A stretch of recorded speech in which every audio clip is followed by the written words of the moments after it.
10% dari pasangan usia subur di Indonesia menderita Kornea infantilitas. sendiri adalah organ pendengaran yang berfungsi. TKR atau total knee replacement. Semoga bermanfaat. Salam sehat.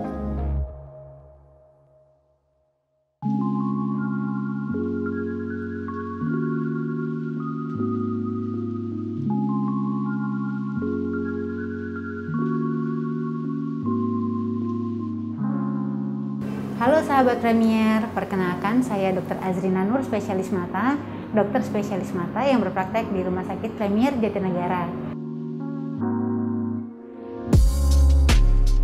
Glaukoma merupakan penyakit yang mengenai syaraf mata pusat. Dia bersifat progresif dan disertai penyempitan lapang pandang, sehingga dapat menyebabkan gangguan penglihatan dan kebutaan.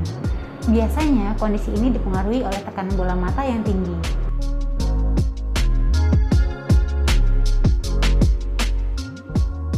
Glaukoma sendiri ada dua jenis, glaukoma primer dan glaukoma sekunder. Yang membedakan antara keduanya adalah penyebab atau kausanya. Pada jenis yang primer, penyebabnya tidak diketahui tanpa disertai penyebab atau penyakit yang lain. Namun diduga faktor genetik memiliki peran yang utama. Sementara glaukoma sekunder memiliki penyebab yang jelas, misalnya karena efek samping obat, karena steroid, akibat trauma, atau penyakit lainnya.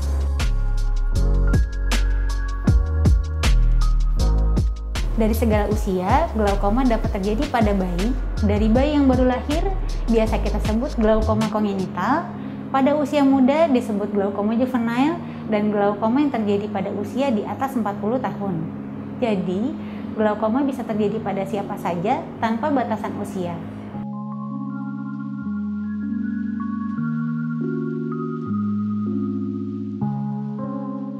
Ada beberapa faktor resiko yang berperan dalam perkembangan penyakit glaukoma, antara lain berusia lebih dari 40 tahun, memiliki riwayat glaukoma pada keluarga seperti orang tua dan saudara kandung, menggunakan obat-obatan tertentu dalam jangka waktu yang lama, misalnya seperti obat tetes mata kortikosteroid, memiliki penyakit lain seperti diabetes dan hipertensi.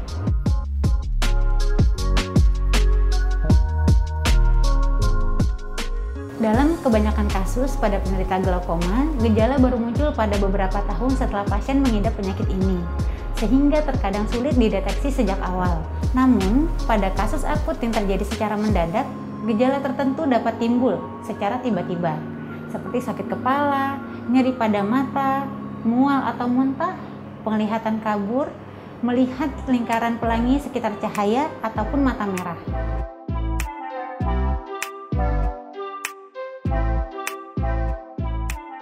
Pengobatan yang dilakukan pada glaukoma bertujuan adalah mempertahankan penglihatan yang ada saat didiagnosis. Pengobatan yang dilakukan berupa menurunkan tekanan bola mata sampai pada batas normal atau sesuai dengan target yang diharapkan.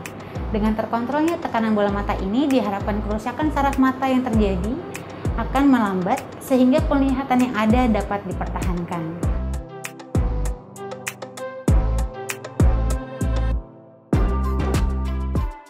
Glaukoma adalah penyebab kebutaan kedua terbanyak di seluruh dunia setelah katarak. Kebanyakan penderita glaukoma, perjalanan penyakitnya sangat lambat, sehingga pada tahap awal jarang disadari oleh penderitanya. Pada tahapan yang lebih lanjut, setelah kerusakan syaraf mata lebih luas, penglihatan semakin menurun, dan biasanya penderita baru datang untuk berobat. Sulitnya, kerusakan syaraf mata akibat glaukoma ini bersifat permanen, sehingga bila penderita sudah sampai pada tahap kebutaan tersebut akan bersifat menetap. Melihat perjalanan penyakit tersebut, glaukoma sering disebut juga sebagai pencuri penglihatan.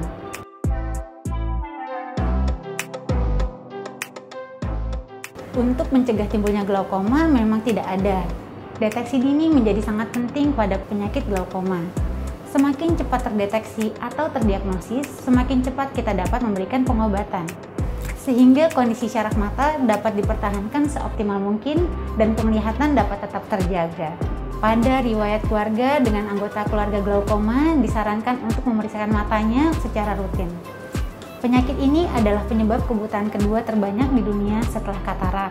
Namun berbeda dengan katarak, kebutaan yang disebabkan oleh glaukoma bersifat permanen. Disinilah pentingnya kontrol untuk rutin ke spesialis mata untuk mengevaluasi kondisi kesehatan mata secara berkala.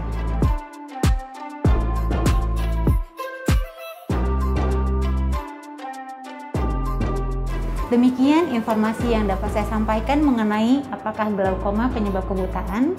Semoga bermanfaat bagi sahabat Premier. Salam sehat!